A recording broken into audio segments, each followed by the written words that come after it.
Week-end de choc dans les 5 championnats majeurs, occasion parfaite de tenter un prono sur Unibet, 100 € remboursés sur votre premier pari grâce au lien en description, conditions pour jouer en bas de l'écran.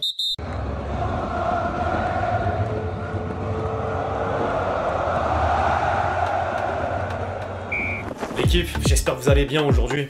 Nouveau 5, au programme du jour, sans surprise, un bilan de la semaine sur la scène européenne, dont un long focus sur le PSG avec revue de presse, réaction et détour sur X. Quelques informations autour du prochain mercato, de la question de l'entraîneur au Real Madrid à la Ligue 1, le possible match à venir entre le club au meilleur palmarès et l'une des plus grandes sélections nationales, avant de conclure en images par la compile de buts traditionnels. Je vais pas en dire plus, les amis, avant d'entrer dans le vif du sujet, je vous demande un service, vous savez lequel, celui évidemment de lâcher votre plus beau like, très important pour le soutien et le référencement, merci à tous ceux qui le feront, vous êtes les boss.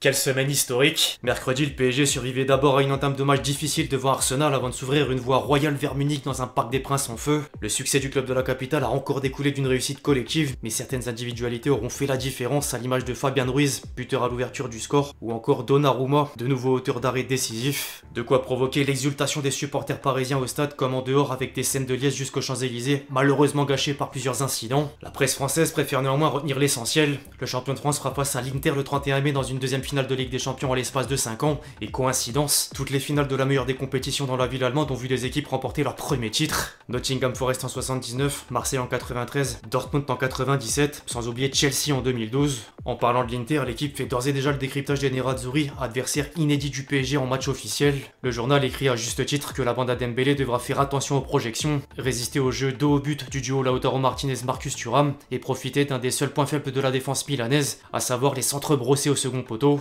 En parallèle, les tabloïds anglais affichaient des regrets pour les Gunners en même temps d'avouer la supériorité des zones de Luis Enrique avec parfois du français dans le titre. Arteta a quant à lui fait une analyse pleine de frustration malgré une conclusion assez classe. Bravo à eux d'abord, ils se sont qualifiés. On a été meilleurs mais ils ont eu le meilleur joueur du match sur les deux rencontres, leur gardien. C'est ça l'histoire de ce qu'il s'est passé. Je suis tellement fier de mes joueurs, de ce qu'on a fait. On a joué avec beaucoup de courage, de caractère, d'intelligence, mais la réalité c'est le résultat. On peut pas être heureux, on a été malchanceux, faut voir ce qu'on peut faire de mieux parce qu'on a le niveau même avec 7 joueurs blessés. Pour la finale, j'espère qu'ils vont gagner pour mon passé ici, qu'ils gagneront enfin. Dire allez Paris, c'est pas le moment de dire allez Paris, mais quand il y aura la finale, bien sûr je pousserai pour eux. Luis Enrique était ensuite amené à lui répondre par rapport au mérite. Mikel est un bon ami mais je suis pas du tout d'accord. Ils ont joué de manière très intelligente, de la façon dont ils voulaient, mais on a marqué plus de buts qu'eux et en foot c'est plus important. Arsenal a fait un très bon match, on a beaucoup souffert, mais on a mérité d'être en finale. On a très bien joué au match aller et en seconde période ce soir on aurait pu marquer plus de buts. L'entraîneur parisien est désormais prêt à affronter l'Inter même si d'autres échéances ont lieu entre temps. J'oublie pas que c'est leur deuxième finale en 3 ans. C'est une équipe déjà prête où il y a très peu de changements dans l'effectif, avec une grosse mentalité, très forte avec et sans ballon. On a vu une demi-finale retour contre le Barça d'un très haut niveau. Ils ont davantage d'expérience, pas seulement du fait de l'âge de leurs joueurs, mais l'Inter a gagné 3 Ligues des Champions. Il nous reste 2 finales. C'est notre rêve depuis notre premier jour ici de jouer et gagner des trophées. Il a d'ailleurs un double objectif plus que touchant en cas de sacre. J'ai un souvenir incroyable parce que ma fille adorait beaucoup les fêtes. Je suis sûr qu'elle continue de faire la fête là où elle est. Je me souviens d'une photo incroyable après la finale de Ligue des Champions à Berlin. Xana plantant fièrement un drapeau du Barça. J'ai envie de faire la même chose avec le PSG. Ma fille ne sera pas là physiquement mais elle sera toujours là spirituellement.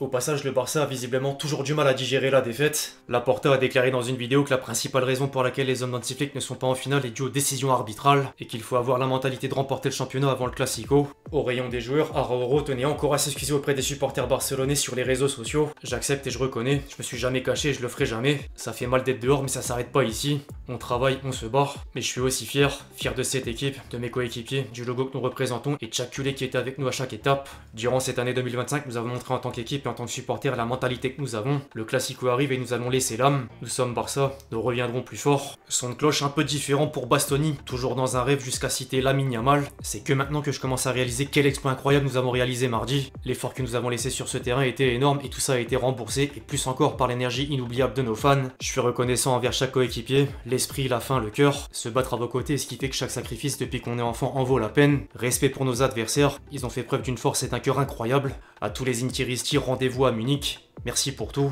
Et mention spéciale à un enfant terriblement bon. T'es un monstre. En parallèle, le parcours du PSG permet à Luis Enrique de mettre en avant la Ligue 1 face aux critiques dans le monde entier. La Farmers League, non. Nous sommes la Farmers League, mais parfois, c'est bien, c'est bien. Maintenant, nous savourons non seulement les résultats, mais aussi les compliments de tous ceux qui parlent de notre équipe. Elle est jeune, mais la mentalité, le caractère et aussi la façon dont on joue au football, je pense que c'est bien. Je dois aussi féliciter mes joueurs car ils sont formidables. Nasser Al-Khelaifi a quant à lui remercié toute la hiérarchie. C'est une soirée dans la grande histoire du Paris Saint-Germain. Les joueurs, le coach, le staff, les supporters, le directeur sportif, tout le monde a travaillé pour ça. On a gagné nos 2 matchs en demi-finale. Si vous m'aviez dit ça après nos 3 premiers matchs cette saison, on n'était peut-être pas qualifié pour les playoffs, et maintenant on est là. On aurait dit que c'est pas possible, mais j'ai toujours eu confiance. J'ai senti quelque chose de spécial cette saison, l'esprit d'équipe sur le terrain, à l'extérieur, tout le monde se bat pour les autres, pour le maillot, on est fiers de l'équipe, et avec les supporters, ils ont été magnifiques. Il vient même de faire une annonce importante en vue de la finale de Ligue des Champions. Le président parisien a décidé d'inviter tous les salariés du club de la capitale à Munich, en nombre de plus de 600 personnes. Respect. Au-delà des principaux acteurs, d'anciens parisiens ont également félicité le PSG, entre Matuidi, Thiago Silva, Verratti ou encore Mbappé, même si le Kix s'est seulement contenté de liker les publications de Dembélé, Hakimi et Barcola.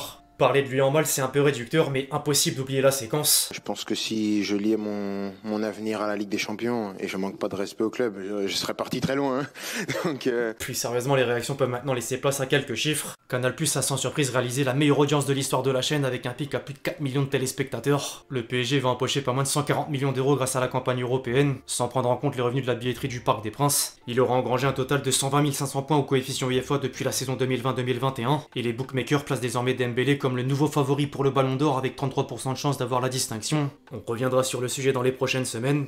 Un mot tout de même sur les deux compétitions sœurs. Manchester United et Tottenham s'opposeront en finale de Ligue Europa le 21 mai à Bilbao. Du coup, 6 clubs anglais sont qualifiés pour la prochaine édition de la Ligue des Champions. Derrière, Chelsea affrontera le Betis en finale de Ligue Conférence le 28 mai à Wrocław. Le rendez-vous est pris. J'ai pas pu sortir de vidéo complète sur PSG Arsenal, donc je me devais de me rattraper aujourd'hui avec le passage sur X. Out of Context Football, d'entrer avec une comparaison entre le tifo du match aller et celui du match retour. Il y a zéro débat. Le nouveau logo d'Arsenal, dans le même thème, Troll Football. Attention au retour de Thomas Partey. J'avoue que j'ai fait partie de ceux qui disaient qu'il fallait s'en méfier. Rendre ça possible, ou non. Le CM de Rainer qui répond au CM d'Arsenal. Éliminé de la Ligue des Champions par le finaliste, ça entre dans le palmarès ça. Le contre-relais de l'actu du stade brestois. C'est le pire City, c'est que Stuttgart, c'est que Brest, c'est pas le même Liverpool, c'est qu'Aston Villa, Arsenal a été nul. MDR. On a littéralement tabassé toute l'Angleterre, Napoléon serait fier de nous. Réel. Mbappé il est comme ça devant sa télé. Le Kix obligé d'en prendre pour son grade. Mbappé qui veut revenir au PSG. Mbappé qui voit le PSG aller en finale de Ligue des Champions sans lui. Une image vaut 1000 mots. Et un dernier pour la route. Le PSG a définitivement plus de finales disputées en 10 ans que le FC Barcelone.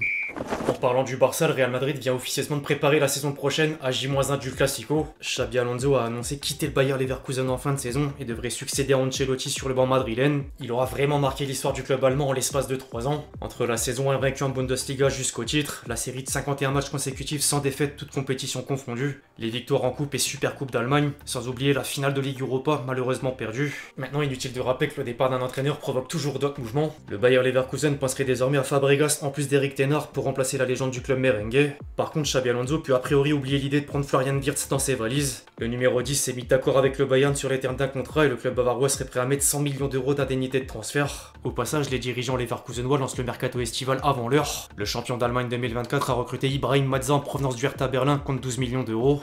Au pays, certains clubs français suivent également la règle. Monaco a d'ores et déjà bouclé le dossier Eric Dyer. Cabella révélé dans la semaine jouer les 2 derniers matchs sous le maillot lillois. L'Inter aurait formulé une offre de 25 millions d'euros à l'OM pour Luis Enrique. Le club olympien foncerait une autre part sur André Gomes, Pense Baini, Emeric Laporte et même Wesley Fofana. Arsenal serait intéressé par Kang In Lee alors que Chelsea observe Emmanuel Emega du côté de Strasbourg. Affaire à suivre. Et si un match était organisé entre un club et une sélection nationale? L'idée paraît bizarre sur le papier, mais la presse brésilienne a rapporté que le dossier Ancelotti comprend un accord sur un match amical Real Madrid-Brésil, un événement jamais vu depuis Bayern Pays-Bas en 2012. Les premières réactions sont plutôt positives, même si X a posé une autre question sur le ton de la vanne. L'embrouille entre les deux Vinicius à cause du temps additionnel, Hendrik qui sera sur le banc dans tous les cas. Plus sérieusement, je suppose qu'un Vinicius ou un Rodrigo jouerait une mi-temps d'un côté et d'un autre, ou pas. Dites-moi ce que vous en pensez dans les commentaires. Loin de blabla, plus d'images. C'est l'heure de la compile de buts. Le poteau, tête de Partey, Fabien Ruiz, elle est bonne, elle est bonne!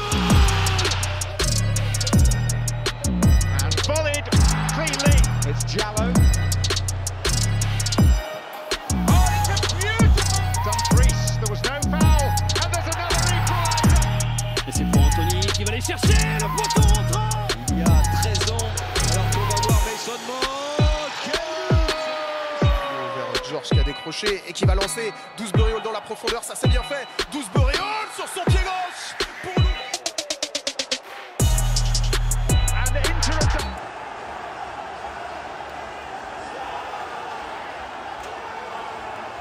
Bref, l'équipe c'est tout pour le fact du jour, j'espère vraiment qu'il vous a plu, je compte sur vous si c'est le cas pour lâcher votre plus beau like, comme d'habitude. N'hésitez pas à réagir dans les commentaires sur tous les sujets qu'on a pu traiter aujourd'hui, puis d'ici là, on se retrouve très vite sur la chaîne pour de nouvelles vidéos, c'était Lexty.